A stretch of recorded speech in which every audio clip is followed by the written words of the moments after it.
This is the War Room Roundtable podcast, the show that takes you around the world to share interviews with some of the most successful and relevant businessmen and women on the planet. Hear their stories and get the most important business lessons they've learned on the road to success, and get exclusive advice on how to implement their successes into your life and business. The War Room Roundtable is brought to you by your hosts, Jason Miller, CEO of Strategic Advisor Board, and Phillip Lanos, CEO of Own the Rhythm, and former podcast host for Entrepreneur and Inc. magazine.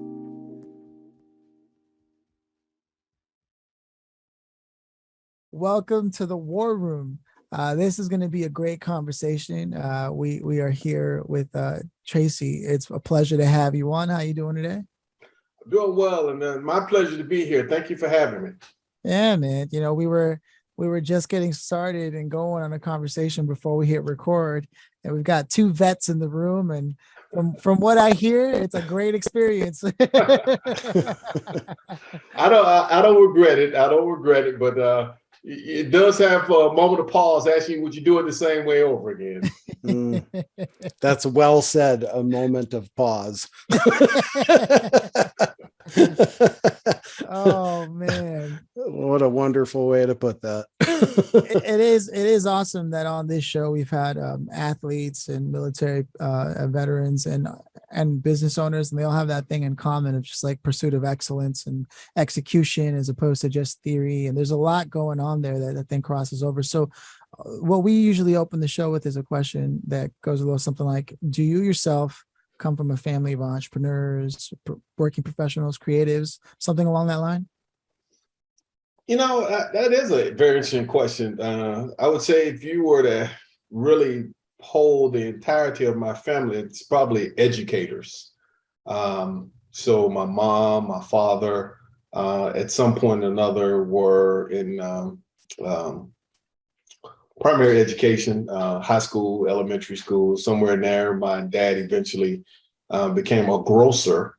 So he moved over into the grocery industry. But even then, I think he was fundamentally a teacher. So if I was just to look back at it, I think that my family probably spent the majority of their time either teaching or being in an environment where coaching, helping others to, be successful, managing, supervising, that kind of thing. So that would probably be where, if you were to weigh the scales, it would be very heavily on the education side. Nice. How did that inform your decisions for your career paths and things of that nature? Well, interestingly enough, I didn't go into education. So having seen the lack of financial rewards from that education field, I didn't follow it. But I'll be candid and say that I did have all of that background and exposure to that, which has helped me in my various careers, because I kind of understood that people learn differently. And that, when you're a teacher, you have to be patient. You have to understand that it's a process. And I think the rewarding part of that is actually seeing the light come on and people actually figuring it out. So I think in my soul, I'm still a teacher. But Chase and Fannie Mae don't want me to teach. They want me to keep doing to pay these bills. Man, yeah. I love that there's that clarity though, looking back on it and sort of being able to tie that together. Now, from what I have here in my notes, you run Capital Funding Partners. Is this correct? Yes. And how does this come into the picture for you? Because you have this career with dual citizenship and military branches, right? Two different branches. And then you step into business. Can you sort of walk us through what happened here? So the bulk of my military career has been in logistics. So either the contracting, acquisition, the requisition, the fulfillment side of that. So I've always been in the quote unquote business side of the military. And even as I exited the military and got into the private sector, I gravitated to supply and logistics. And so I've always been involved in the business side relative to the execution of goods and services. So about a year ago, if not a bit longer, I started to look at second career. What was I? Maybe the third or fourth career. I don't know. But what was, excuse me, but what was I going to do with the second half of my career that could help others? And I recognized that as I started to look at expanding, looking into some entrepreneurial activities, that funding was a challenge. It's really hard, even with a great idea, unless you can find quote unquote angel investors, it's really hard to secure that capital that it takes to be able to see a dream come true or push a dream forward. And as I did some research, I noticed that there was a underserved market of what they call alternative lending. And this is basically just lenders who service businesses that don't necessarily have a lot of success in the traditional banking industry as far as lending. And as I did more investigating, I found that it was, billions of dollars transacting that way. And how could I help people who were unaware of that, tap into that? The small business owner, the family-owned business, the business that if they had one more piece of equipment, one more line, could actually exponentially take their profit and their revenues to another level. Not to mention the fact that they could hire on 2 or 3 more employees and help society, the environment, their own personal community and family as well. So that was my mission as I got into this industry, to understand and to educate. Here we go again. People on, those alternative measures, because so many people go to the local bank in their community or maybe one of the larger well-known banks and ask for a loan. And unfortunately, they're denied. And sometimes, unfortunately, people stop right there. They don't pursue their dream. So if I can help someone to be able to overcome that impediment, that challenge, just getting started, it's a dual reward. I obviously profit somewhat from that, not as much as I would like, but certainly I get to see them achieve a dream, at least have an opportunity to go after it. Yeah, that's a different kind of light going off right there. Huh? Yeah, no, I love it. And I think it's a good space from what I hear in the way that you present the information. You took a hard look at the facts before making this decision. And I think that's going to make all the difference in the work that you do. Before I go any further, I want to turn it over to Jason and hear his reflections on what you've said so far. Yeah, it's interesting.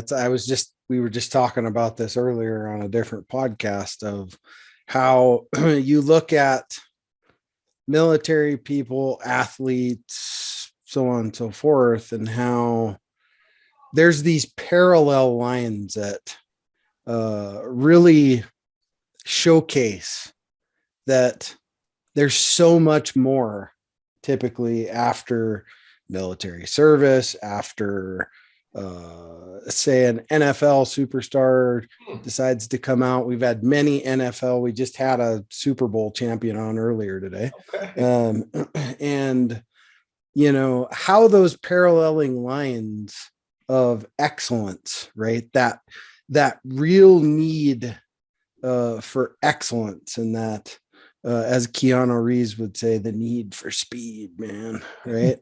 And how that then translates over into helping others while you're getting to help yourself, right?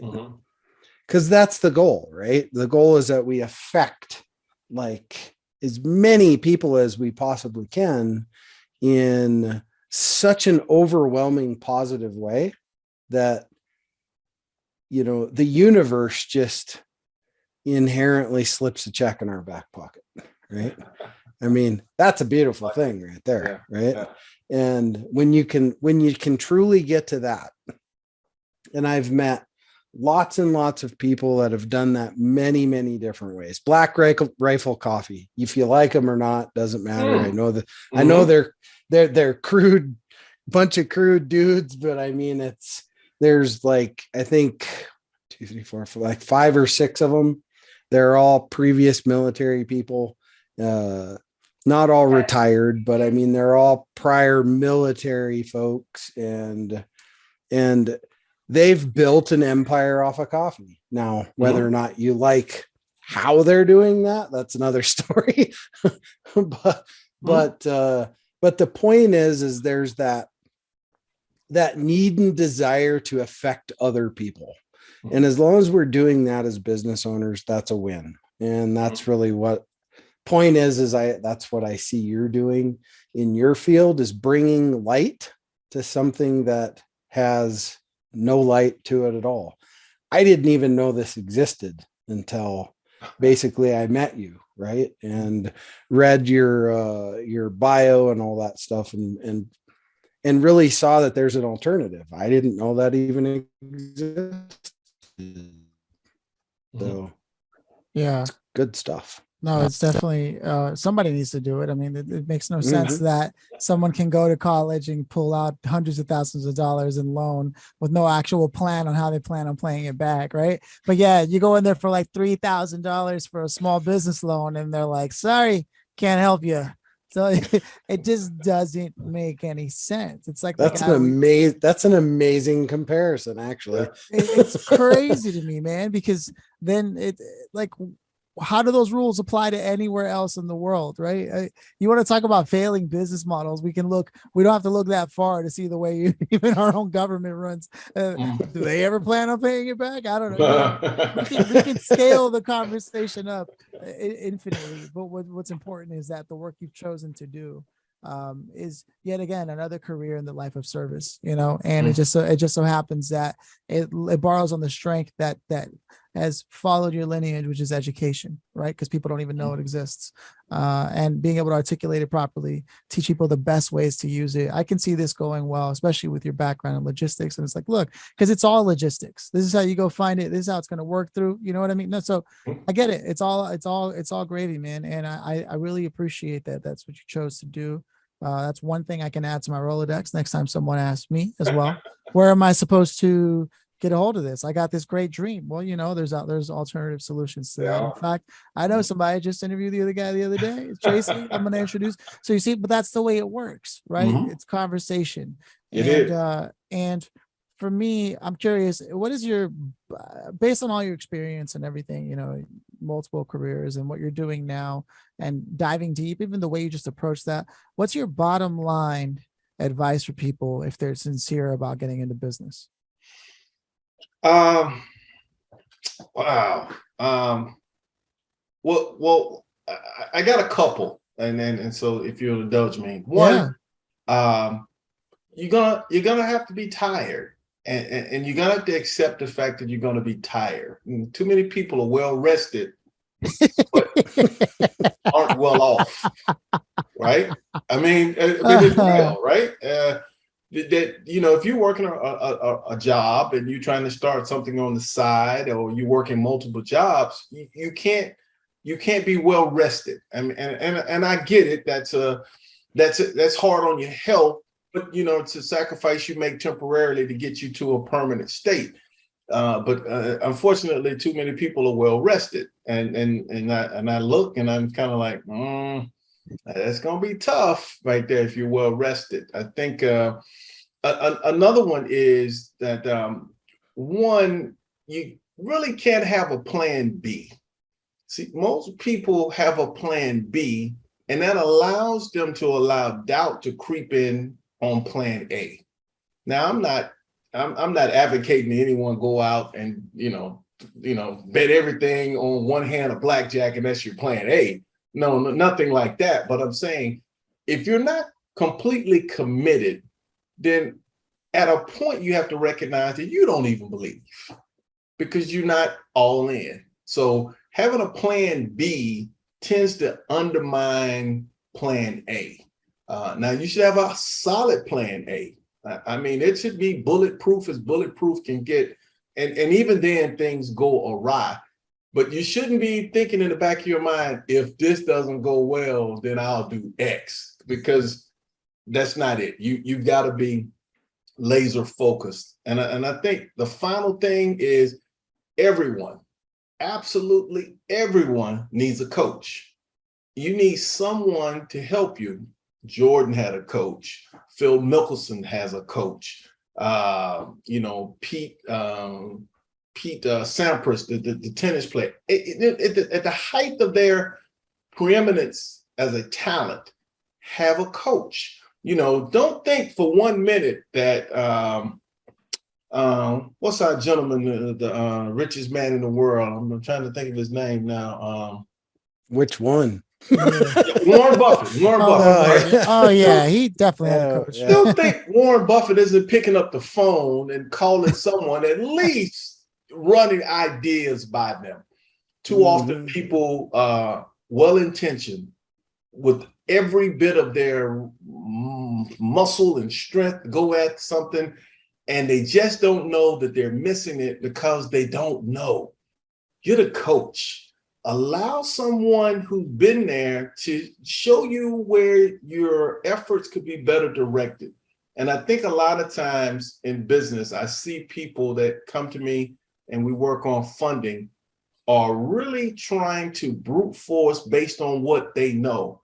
It's a big world. There are a lot of resources. The two of you here are resources. Pick up the phone. And sometimes it costs a little money. But I laugh because I tell people, I say, so if you spent $1,000 to make $1,001, was it worth it? And people are like, oh, I'm only making $1. I'm like, but you made $1. The 1,000 was just sitting there. So if you have to spend something on a coach and the coach gets, I don't know, 10, 15%, whatever that looks like, whatever you set up, is it not worth the other 85% that you gained? And so you have to think bigger than yourself. And that's why I say you need a coach, because at the end of the day, we both on this call have 2 eyes, 2 ears. We can only hear and see so much, and we can only experience so much. I have something that I can pour into you all that you don't have, and vice versa. How much more can a coach, a subject matter expert, someone who's done it before, can help you take your business, your effort, your nonprofit to the next level, just based on their ability to coach you through things you do not know? And most people need to admit, I don't know everything. And the more I learn that I don't know much. Man, you couldn't have hit that any better. I mean, because I always run into 2 things. Number 1, ego. That's number 1, ego. Or number 2, I call it the baby effect. It's my baby, and I birthed it and dreamed it up, and my God, by God, I ain't gonna change it, right? I like that. And I call it the baby effect. That's what it is, right? Okay. And through my business career, I have 3 or 4 mentors that I believe wildly in mentorship, right? Because if you're not willing to take shortcuts, because that's what it is, a coach, a mentor, whatever you want to call it, should be designed to help you take shortcuts, right? That's the whole point. Because I'm here today and I want a shortcut to 5 years from now. How do you shortcut to 5 years from now if you don't even know how to get through today? Right? So I love it. That the coaching and mentorship side of things for every business owner, you are sabotaging your own business if you don't have somebody that's, or at least a trusted advisor that's already walked that whole path, right? That doesn't mean it needs to be somebody that's a permanent part of your staff or something like that. But like my dad, I have went back to my father and my mom. They both ran businesses growing up many, many times and said, well, what would you do in this situation? Right. And man, just a complete different vision than I had. Right. But that was coming from a place of they'd been doing it for 20 some years. And then some other things I saw that were like, whoa, man, I'm not doing that. Right? So it's a delicate balance of what you can learn from somebody and what you can implement to make that shortcut.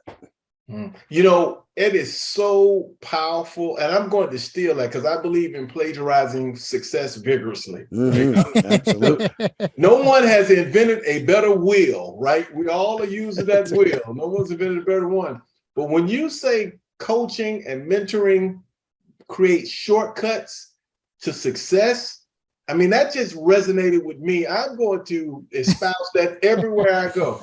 You better get a coach and learn these shortcuts, because to your point, to get from here to there, I don't want to go all the way around the mulberry bush if I don't have to. There's a shortcut path through there. I'm the guy. Sign me up. There's a whole lot of thorns waiting for you. I call it the arrows in in man. That's what I call it. That is so powerful. Thank you for sharing that. Arrows in the back if you don't have to. Yeah. It really made a nice connection for me. I'm going to use that. So I hope you don't mind. Oh, yeah. Use it. Abuse it. Yeah. No, I personally, I even liked what you just said there with the plagiarizing success vigorously, right? Like, because that in itself is also like it says something, right? And people need to understand what that means, because it's true. We have to find models that are successful. I mean, I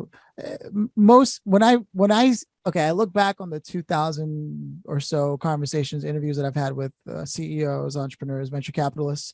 And when I hear them speak, off record, one of the things that comes up the most is, oh yeah, I know that business model, right? Like that's a conversation they have regularly with people, or they'll ask, what's the model you're using for that? It's just a conversation they have, and like, oh, I've never heard of that business model before. And it's all it is. It's models, right? In business, it's all about modeling. And it's like you said, if you can find a mentor, you can either learn things not to model by being like, wow, well, thank you for helping me avoid that, or going, wow, I never looked at it like that. Let me do that. Let me practice that modeling. It's so important. What an important conversation. And thank you for delivering incredible value on a question that's usually like, hey, you know what? Do your best and always be yourself. And it's like, great, right? You were like, let me break it down for you. You're going to be tired. You're too well rested. And you're right. If you want, how did I put this before? If you want success that is incongruent with what most people in the world have, then you're going to have behaviors that are incongruent with the kinds of behaviors that most people exhibit, right? Excellent. That's just a fact. And I've always told myself, that doesn't mean I always live up to it, but I always tell myself this, so I really get behind what you're saying. So if people want to get a hold of you and connect with you more, because we're beginning to close things out here, where can they connect with you? So they can always reach me at info at capitalfundingpartners.org. One word, info at capitalfundingpartners.org. And hey, I am an open book. I find it so disheartening how many people don't know some of the things that would really help them, one or two keys to locks that they didn't know.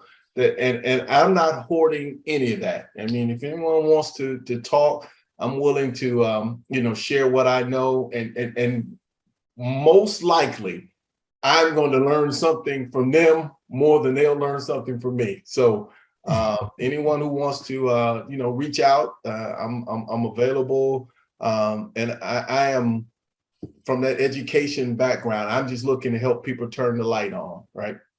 I love it. Yeah. This is a great opportunity to, while we're on the subject of those kinds of things, give a shout out to somebody who made this episode possible today, because we're having such a great time here. Well, we have limited slots in our community that we partner with people in our community who are actual listeners, because the show is made for people who actually listen to the show, which are business owners and entrepreneurs. It's a crazy concept. You make something and it's for people and they actually consume it. And one of those supporters is Rogue Publishing Partners. And Shelby Joe Long is a part of that. So you can look that up. But essentially, Rogue Publishing Partners is going to put you in touch with everything you need for all of your goals related to actually getting published and being out there. They give you a host of experts in the independent publishing industry. So we're talking executives, entrepreneurs, coaches, consultants, writers. If you want to write, publish, market a book, what have you, they can help you with all that turnkey, which last time I checked in business, if you don't have to do much and you can just throw a couple dollars their way and get something started in the way saves you, talk about shortcuts like we did in this conversation today. This is a shortcut to the publishing game. So go and hit up roguepublishingpartners.com and let them know the War Room sent you, and they'll roll out the red carpet for you. Now, coming back to the conversation here, we've got the advice that you laid down so eloquently, and we reflected on that. There's really only one question left to ask, and I just want to check in with Jason before we do that. Let's do it. All right. Tracy, if you could have invited anybody to this room today to join us, listen in, maybe even contribute, based on everything we covered, who would you have loved to have had here and why them? I am fascinated with Teddy Roosevelt. Yeah. I could go on and on for days, but anyone who hasn't really just taken the time, do a quick Wikipedia lookup of Teddy Roosevelt and watch how he went from a teenager all the way up through his presidency. He accomplished so much just through grit, hard work, engagement, and being brave enough to step out there. So I would have loved to have had him part of this conversation, because some of the things he did kind of, made me scratch my head, because I asked myself, would I have at his age been able to have been a senator? Would I at his age been able to even fathom walking away from that type of success and going and doing something completely different, and then coming back and becoming a president? I mean, it's fascinating. So I encourage anyone, you get a chance, go out there and look it up. I'm sure you'll find as entertaining and informative as I found it, and it may even become a role model for those who get a chance to take a look at him. But for me, it would have been Teddy Roosevelt. Most people don't realize his son was a 1-star general. Interesting. Mm-hmm. Now think about that. His son was a 1-star general, and he still didn't eclipse his father. That's right. That's a high bar right there. That is. Oh, wow. And I think it was, it's funny that I heard you say earlier, we can all learn from each other. I believe that's actually a Teddy Roosevelt philosophy too, right? Every man is better than me, and in that I learn of them. I think I remember reading that in How to Win Friends and Influence People back when I was like 14, before I started high school. And I was like, okay. And then I went to school, and I was like, I can't learn anything from my classmates. But I tried. I was like, what can I learn from these people, even if it's what not to do, right? You mentioned that point, and I was going to say that. You can always learn what not to do. That's easy to do that. Yeah, man. No, it's been a absolutely pleasant conversation, and I'm really excited about your new venture. I think that you're going to be in a position to help a lot of people and impact a lot of people. In fact, we spoke to someone a couple of days ago who's actually in a similar line of work, helping businesses understand why they're not in a position to raise capital. Whether or not he actually helps them is a different story. His name is Mark Hollingshead. I think it warrants making an introduction to. But yeah, man, it's been an absolute pleasure. And it is tradition around here for Jason to close us out. So I'm gonna turn it over to him. Yeah. Well, hey, great conversation. Always awesome to have another veteran on the War Room. Kind of fitting, right? Love having veterans, especially veteran business owners. Because there's always that little bit of right, that kind of thing. And I think the value that, again, athletes, veterans, things like that bring to the world from a different perspective it's priceless. So thank you for taking the time to spend just this 30 minutes with us and share some of your vision with our audience. Absolutely, my pleasure. And I look forward to seeing the podcast and recommending others to come in and take a look. And hopefully I can go back and look in the archives and go back and see some of those. I'm sure what had to be excellent interviews of people who come before me. So thank you all so much. I really enjoyed it. Oh, man. Right on. Cheers. Awesome. Cheers.